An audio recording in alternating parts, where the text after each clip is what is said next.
All right, there's a very big misconception when it comes to low ticket offers that I'm sick and tired of hearing. Now, I don't blame the people who come to consulting calls with me asking me this question or wondering about this problem because there's nobody out there giving them the solution. So today, we're just going to settle that, okay? So I know the last thing you want to see is another kid with a freaking Figma file up with images on it here to rant to you about marketing. There's enough of these dudes on Money YouTube. I understand, but again, I'm too lazy to set up fancy display and have a nice backdrop and all of that. Every time I do, I sell it and I just get back to my laptop. So you're just going to have to get through it, okay? But today we're going to talk about some misconception. I'm going to break it down. I'm going to give you the real solution. And if you are interested in getting more help or would like to speak to me more about your low ticket offer and getting it customized to you, I'll leave a link below where you can schedule a consulting call with me if there's room on my calendar. But anyways, the number one question I hear, or the problem people experience with their low ticket offers, and they come to me, they want a solution, is this, all right? They say, hey, Josh, I turned off my ads or I stopped running our low ticket funnel because it was attracting low quality people on the back end. All right. I've had some other videos talking about other issues that had to do with this, and you guys can go watch those on my channel there. I'll link them below too. But a lot of times people are like, you know what, Josh, people aren't coming to the back end, so I turn it off. It's not working. It's not worth it. We're not sending people as low quality people. And the first question I always ask is this. I say, well, how many products do you have in your catalog? And normally they'll say, oh, we only have one. We only have one product. Like, I just have one product. I'm like, okay, so you have one product. I was like, so what do you do with all the people? And they're like, what does quality mean to you? And they're like, well, quality means someone who can afford us. I'm like, okay, so it's financial qualification, right? I'm like, yeah, it's financial qualification. I'm like, okay, cool. So you have one product in your catalog that, majority of these people can't afford. The next thing I asked is, well, what did you offer to people who couldn't afford your back end? Like, well, we did paid plans, but we don't want to do paid plans, blah, blah, blah, blah, blah, whatever. I'm like, so you didn't have anything else? You had nothing else? And normally the answer is no, we didn't have anything. We just had the high ticket. And I was like, well, there's your problem. There's your problem. You see, a lot of people think of a low ticket funnel like a funnel. That's like this part here. I have this picture up here. I got my little display here. Building a funnel, right? This normal funnel or like a triangle. You can think about it. Let me see. I'll pull up a little triangle here and we'll flip it around upside down. But a lot of people think of a funnel the way that good old daddy Russell Brunson taught to us back in the day, right? Good old Russell Brunson's taught us a funnel. And can I flip this around? I'm not even sure if I can.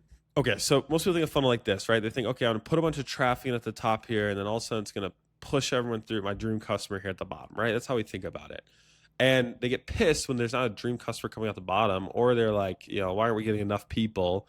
And it's like, we need more volume. But they forget that the funnel, it squeezes down smaller and smaller and smaller. Less people can fit in here. So the point of a funnel is like, you're going to squeeze out the people who are really good and they come to the bottom and that's it. Now, back in the day, people would just be okay with that. We could compete on economics where we didn't have multiple products. You could just get away with having a funnel, make the amount of money off the small percentage of people that came here at the bottom, right? We'd make the money off here, this tier, and we just make money off these people. And then everyone up here, they just follow the funnel. We wouldn't make money off them. But now in today's age where ad cost is extremely high, there's a lot of competition, we can't just get away with that. We need multiple products in the funnel. And so one of the easiest things that helps people understand what they should do is flipping from looking at low ticket as a funnel and focusing it on being more of a filter. All right, it's a filter. It's meant to filter through and filter the people to the back end who are good fit to your product. But as you're filtering it, you see this like a filter is going through, it's filtering through the water to the bottom. As you're filtering through, the filter is going to catch, as you can see here, all this dirt up here that necessarily you don't want going to the back end.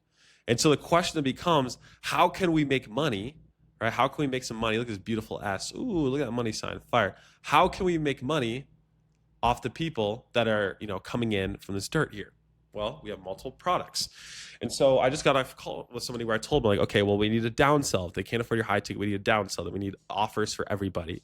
And so another thing I like to think about this as is your funnel and your business needs to be like a dealership, right? You think about a car dealership, how they have a premium line, they have a mid-tier line, and they have a line for it being like for everyday drivers.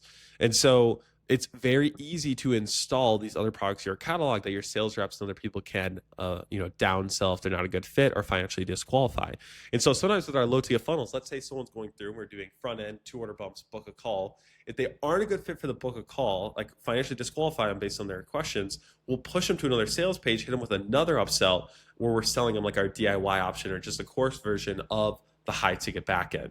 And so it's trying to filter it through. But the problem is people would, filter, right? They filter it through, then they take all this dirt and then they just throw it in the trash. But with us, we're going to offer them other things. And so another important thing to, this blows some people's minds is realizing that with a really good low ticket funnel, like really good, I'm talking dialed in sales team, like you're amazing. You've hired someone like me. You're working with the best in the game.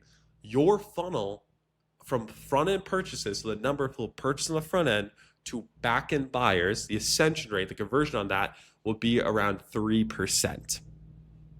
Now, an newbie team will probably be 1%. A decent team will be 2%. A really good team will be 3%. That's kind of like base case, like our base case, best case, and kind of like worst case. Like that's what usually looks like: 1%, 2%, 3%. That's just industry standard. Now, you see some things higher, sure, but it's like how high ticket is a product. I'm talking about like selling stuff that's 5K plus on the back end, 3%. And so 97, again, if you're dialed and you work with someone like me, you work with someone who's actually done this a ton, this isn't your first funnel, so don't go out there and be like, Josh, I only got 1%, I've done it myself, I'm new. It's like, well, you didn't get help, like you didn't do a consult, you didn't pay someone, so don't beat yourself up. It's okay, you're learning, you're growing.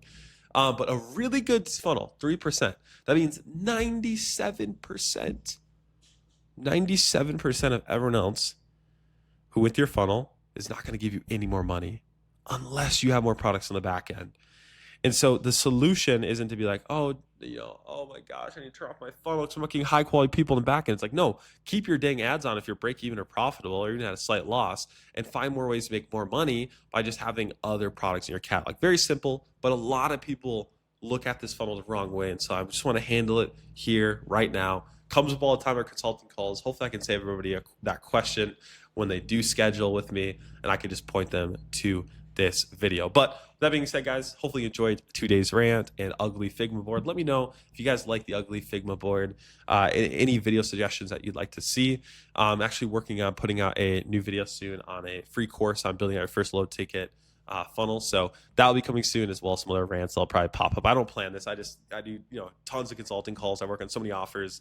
I get takeaways on things. And so I share with you guys here. But if you have suggestions, let me know below. If you'd like to schedule a consult with me, my link is in the description, as well as if you're an operator in the game, integrator, an agency, someone who's actually in the trenches alongside me, I'd always love to connect with you. So make sure to shoot me a message on Instagram or Facebook. I'd love to chat. But that being said, peace out, guys. I'll see you on the next one.